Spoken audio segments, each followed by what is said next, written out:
Well, good evening, everybody. How you doing on this fine rainy night? Rainy where I am, but it's a small world. It's like you go on the news, and if you watch the news, you can see, they'll be like, "Oh, it's rainy today," but I can't do that, like on a YouTube video or anything. Be like, "Oh yeah, so it's another rainy day." People across the world are like, "What the hell are you talking about? It's 100 degrees out here." I don't know. Just amazing how connected we really are today. Well, I was thinking about something a minute ago, and I just thought I'd share it. I was thinking, what if you had a friend? Now, I've let friends stay with me before in bad situations. What if you had a friend that came to stay with you because they weren't doing well, couldn't support themselves? They come to your house. Every day they eat your food. They're disrespectful. They have bad manners, bad hygiene. They refuse to help out or do anything to help with their stay. And then, you try to live your life as normal as possible, at least have your house arranged the way you want to, and you come home and there's stuff moved all over the place and there's messes everywhere. And then you ask them if they'll clean up their mess, and they just say no. That's what having kids is like.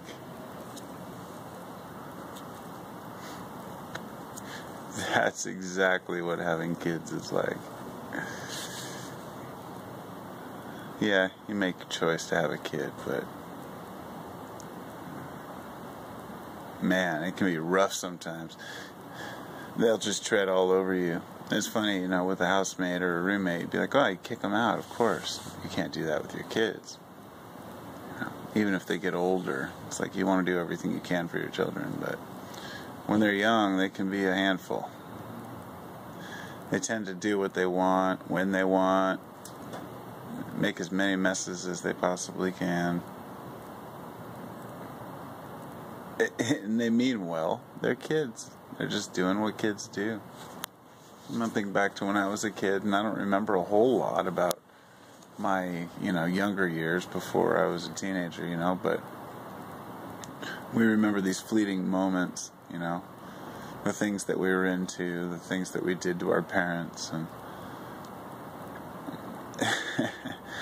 I said some pretty bad things when I was a kid, and I got myself in, I wouldn't say I got myself in trouble. I think that's one of the things is I never got in trouble, but maybe that's why I kept doing bad things. But yeah, I had a pretty foul mouth at a pretty young age, But how much you're willing to let your kids get away with is such a personal thing, It's a very personal parental decision as to what you're going to allow your children to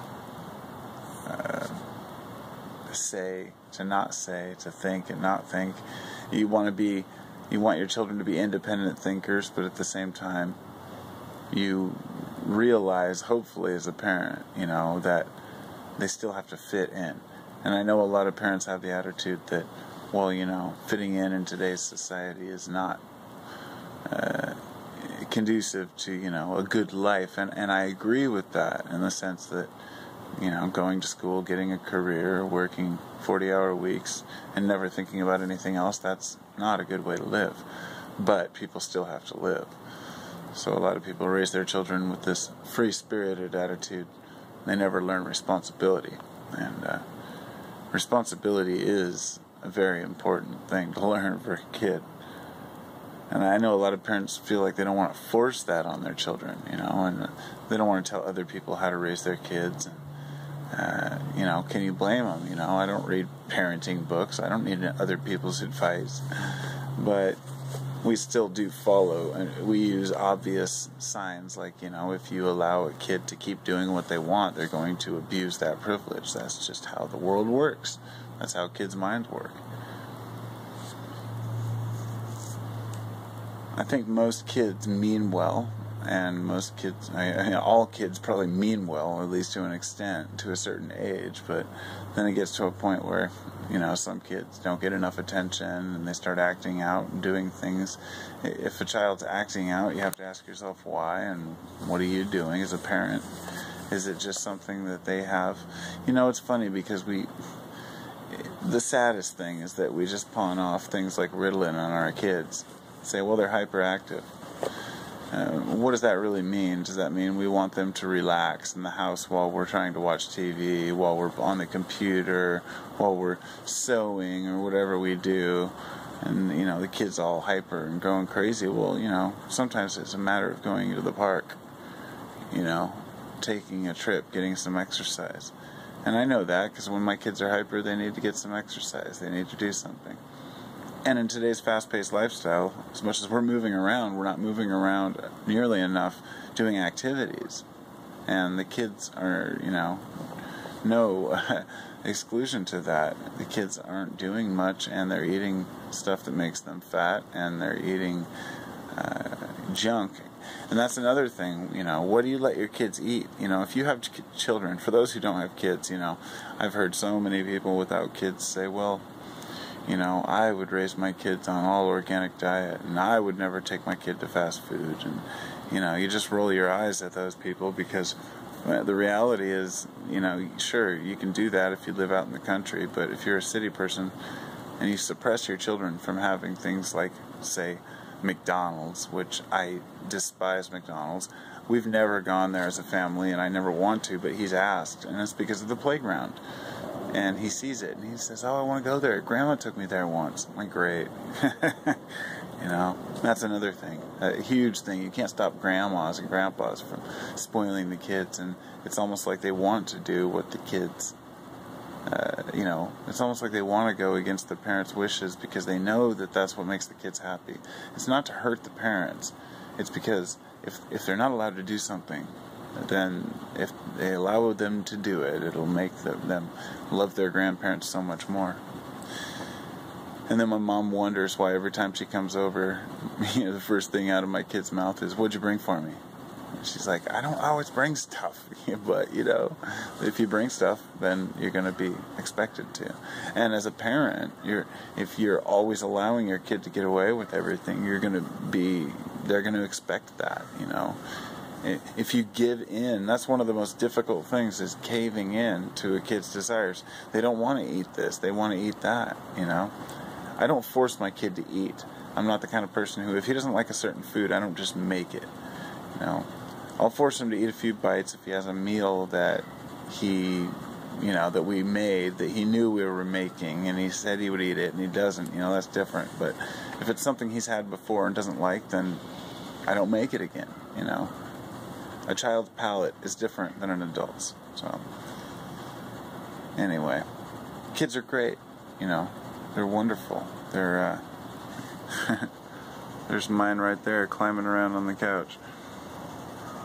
I have 3 kids, one that's 5, one that's 2, and one that's 20, and he lives with his girlfriend. And, I think having kids is a super rewarding thing. I think it's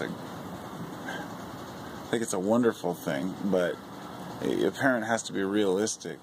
We can't just say, well, like, for example, he's in there watching TV right now. Sometimes he watches educational stuff. Usually he watches educational stuff, but sometimes he's watching, let's see, what is it? Oh, God. He discovered Mighty Morphin Power Rangers the other day. I just cannot stand that show. Because my 20-year-old watched it when he was a kid. And so anyway, I've been through this. I've been down this road, and what I've learned about kids is, and this is the reason why I mentioned the 20-year-olds, because I have experience with this. You build your relationship with your child on trust and respect, not fear and threats. And then it takes longer to develop that relationship, but once you have it, it's permanent and it's strong. So what you do is, rather than telling your teenager, don't play video games, it makes you a lazy slob, you're an idiot, you're wasting your time, say, well, this is why playing video games is dangerous or harmful if you play it too often, or maybe you should moderate But then again, that's just telling them what they should do. My approach has always been, well, I don't do this because of this. Or I say, I won't eat this food because it makes me feel this way. So being a parent is being a friend. It's being realistic. It's being fair. And it's being very patient. I mean, people have no idea if they don't have kids. But it doesn't mean that all parents are patient. There's plenty of parents out there who just either just give in to all the kids' demands, or completely ignore their children, or they just instill the wrath and fear in them, whether it be through fear of punishment, verbally or physical, or whether it be fear of hell or the devil, or all the different things we've used to control our children and our people. And when you see that in society, you want your kids to grow up strong, you want them to grow up independent, but you also want them to be able to you want them to be able to function. You want them to be sly, you want them to be what's the word? You want them to be streetwise, okay? Because I'm a kid who, I understand a little bit about what it means to be responsible, and I also understand a little bit about what it means to be streetwise, and the combination of those two allows you to fit in just about anywhere, I guess. I can be in a business or a leisure atmosphere with just about any kind of people and get along with them. And that's what I want my kids to do, because that's really what matters, because then you learn about people, then you understand what makes the world work, and through that you gain experience and growth and wisdom and grow as a person. And that, my friends, is what life is about. So grow, and help your children grow, but be careful what you tell them, and be careful what you instill in them. Don't listen to the people that tell you, kids should and shouldn't learn this way or that way. But don't believe the hype about, not punishing your children, or growing up without any type of real, the whole free-floating, just let your kids do their thing, just let them be kids, that doesn't work.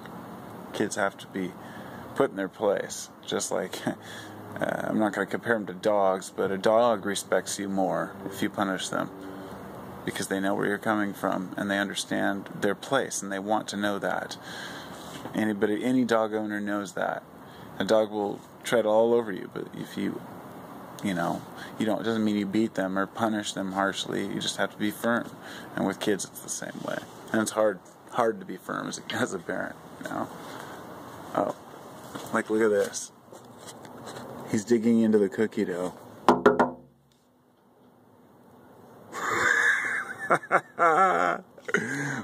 Oh. No, there was a classic ending to this video. That was awesome. I've been watching him as I made this video. I was sitting out here watching him run back and forth between the living room and the kitchen. He's taking cookie dough. I love it. Alright, have a good night, everybody, and every parent and every non-parent, whatever. Take care, and teach your children well.